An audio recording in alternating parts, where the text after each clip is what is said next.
Good morning, ladies and gentlemen. I accepted with great pleasure the invitation extended to me by Professor Lee Payne, the director of the Latin American Center, to make the welcome address to the participants of the conference Colombia in Oxford, Innovation in Science, Public Policy and Culture, which takes place today in this prestigious university. I am delighted to acknowledge the presence of Professor Eduardo Posada Carbó, Director of Graduate Studies at the Latin American Center, and Mr. Julián López Murcia, President of the Oxford University Colombian Society. To have the opportunity to say a few words to you is a great pleasure for the President of a university that in 1623 was founded by Jesuits in the capital of the New Kingdom of Granada, which, after an interruption in its activities beginning in the late 18th century, was reestablished in 1930, and which since then has pledged to serve the country and secure the transformation of the Colombian reality in search of a society more civilized, more cultured, and more just, as set down in our statutes. That has been our purpose as a center of higher education in a country which has achieved well-recognized level of progress in many areas, and which in the last few years, within the international community, has fortunately managed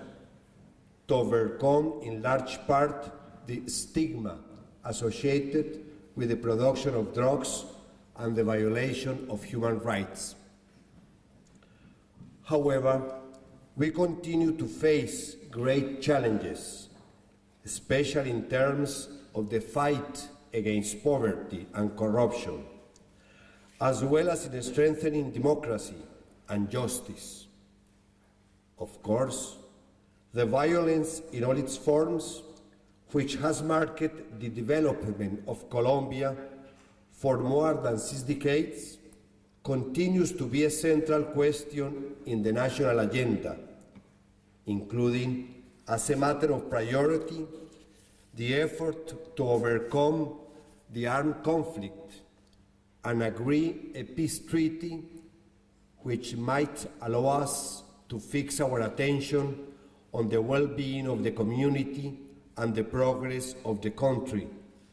as well as ending once and for all the commitment of huge resources to war.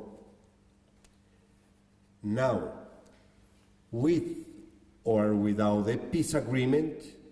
Colombians need to undertake decisively great reforms aimed at building a better country with less inequality in terms of living conditions and opportunities, and with greater stability in the factors needed for development. We must free ourselves from the trap which we fell and within which we remained for so many years. And for that we need to support each other with imagination and creativity and to embrace innovation. A university is a privileged place. John Masefield, the great poet, eloquently described the difficulty of finding anywhere more splendid, beautiful, and enduring. Now, such an institution and the academics who give life to it, such a community of teachers and students, always runs the risk of creating a world unconnected to the everyday life of citizens, to the problems that oppress them every day, to the concrete needs that they hope to meet, especially those millions of men and women who today, in different parts of the planet, live in conditions of which we should be ashamed. Our work, rooted in teaching and researching every field of knowledge, those essential projects that constitute the nature of a university, could easily lead us to lose our understanding of this reality and to become a sterile, unaffected, even disconnected entity. The answer to the ills of the world and the problems of our country has two main pillars. One is the education of human beings with a strong foundation in values that take root deep in their personalities in order that the individual can make himself a responsible and honest citizen, assuming full-time his role as a social agent who actively participates in the promotion of the public interest and the creation of a new reality. In other words, an education that means in practice a culture, conduct and behavior that ensure coexistence and cooperation. An education that does not limit itself to erudition, to mastering a discipline or the skill to carry out a trade or profession. We should not forget that this situation has existed for a long time. Gabriel Garcia Marquez noted as much that in that wonderful reflection, for country that children may reach, our Nobel Prize winner said in 1994 that we believe that conditions are better than they ever have been for social change, and that education will be the main organ in its emergence. An education from the crib to the grave, unconformist and reflective, which inspires in us a new way of thinking and incites us to discover who we are in a society which loves itself more than us, which takes full advantage of our tireless creativity and which devises ethics and perhaps aesthetic for our outrageous and legitimate hurry for achieving personal improvement. This incorporates the sciences and the arts into the family shopping basket, which channels towards life the immense energy created during centuries that has been squandered on pillaging and violence. 20 years later, the suggestion made by Garcia Marquez maintains its full force and begs us for concrete answers, which in turn require innovation. The other fundamental pillar of the solution to social problems is that related to the institutions of our country, their level of development, and especially their credibility, a quality only achieved on the basis of facts and results. What comes to mind, then, is the organization of the states at national level, with the President of the Republic and his ministers, and at the regional and local level with the governors and mayors, as well as presiding bodies of the judicial branch, the courts and tribunals, with the magistrates and judges, and of course the Congress, the place for the exercise of legislative power, all of them in some form are responsible for the public policies that shape the course of our nation. Though Colombia is recognized in the international context for her long democratic tradition, interrupted for a few years in the middle of the last century, she has a long road to travel to strengthen her model of government, the processes of decentralization and towards regional autonomy, and overall, to clean up official bodies in order that all those who work in them might thrive in public service. Recurrent scandals, investigations that lead nowhere, the so-called train wrecks between different interest groups, and the polarization fed by political feuds all offer a sad spectacle in which the only thing that remains clear and obvious is the absence of the common good and the national interest. This must change, and this change for which we yearn must be supported by innovation. For this reason, the analyst Andrés Oppenheimer titled his most recent book, October 2014, Crear o Morir, Create or Die, The Hope of Latin America and the Five Keys to Innovation. In order to highlight the importance that this issue has earned at the present moment, allow me to share two brief accounts.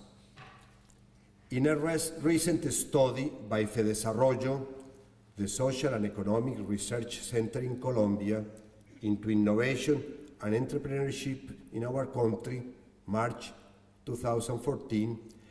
it was recognized that Colombia is moving towards being a mother country with open markets and more sophisticated competitors. Nevertheless, the researchers suggest that in this new scenario, businesses lose profitability and the capacity to compete on cost and international markets for basic products, and in turn do not reach the standards of quality and added value to arrive in the world or more sophisticated goods and services. It is then, therefore, when the resource comprising science, technology, innovation, and the generation of dynamic leadership rises. In their judgment, this is the route that would allow us to overcome the difficulties they foresee and progress successfully towards a diversified and competitive economy. On the other hand, I would also like to mention the document published in 2010 by the Economic Commission for the Latin America and the Caribbean, titled On Social Innovation in Public Policy, which, on the basis of a 5-year study, gives an account on the enormous quantity of effort and creativity existing in the region, taking responsibility for the search for solutions to the diverse problems that profoundly affect the quality of life of some or even the majority of inhabitants on any given place. The researchers recognize that the region is an explosion of innovation and advise on the necessity to take this experience as a base for policy and public programs. In their judgment, it is imperative to create a dialogue between the state and those who move in the sphere of such projects, a process which could be very productive. In the specific case of our university, I would like to emphasize the recent creation of the Innovation Division within the Vice-Rectory for Research, a unit that has been supporting the work which we have been conducting on this matter over time, as well as preparing the policy proposal which should guide academic work on the subject, with the purpose of driving research, artistic creation, and innovation in a coherent and articulate form, and in concordance with the original purpose of the institution.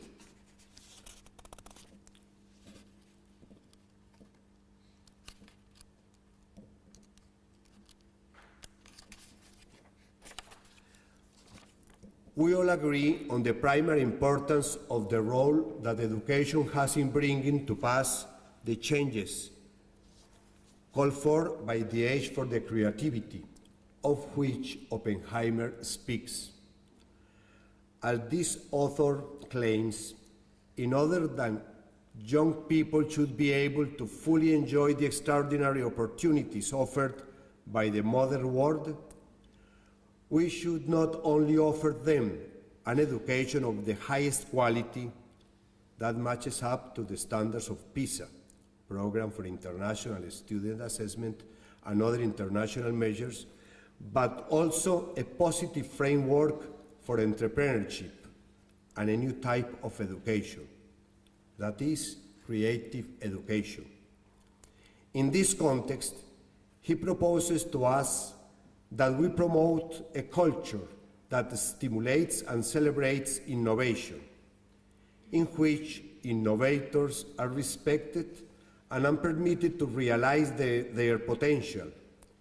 And he returns to the proposal made by the President of the Inter-American Development Bank, Mr. Luis Alberto Moreno, who refers to the need to inject these matters with the same passion and discipline currently applied to sport and to create systems that generate talent. All of these considerations renew our commitment to the task of reviewing the work that we carry out as a university in order to rethink the academic project and to reinvent it, if necessary, in such a matter that innovation is not reduced to theoretical proposition, but in reality comes to constitute a distinct characteristic of the institution of the university. I want to reiterate my gratitude to the organizers of the conference and express my wishes for the success of these deliberations, that they might well reveal the route that lays ahead for Colombia. Last, I would like to recognize the efforts of people who have been working, studying, and improving our image abroad, like today they will expose Dr. Julio Dávila on innovation of regional government, Dr. Eduardo Posada,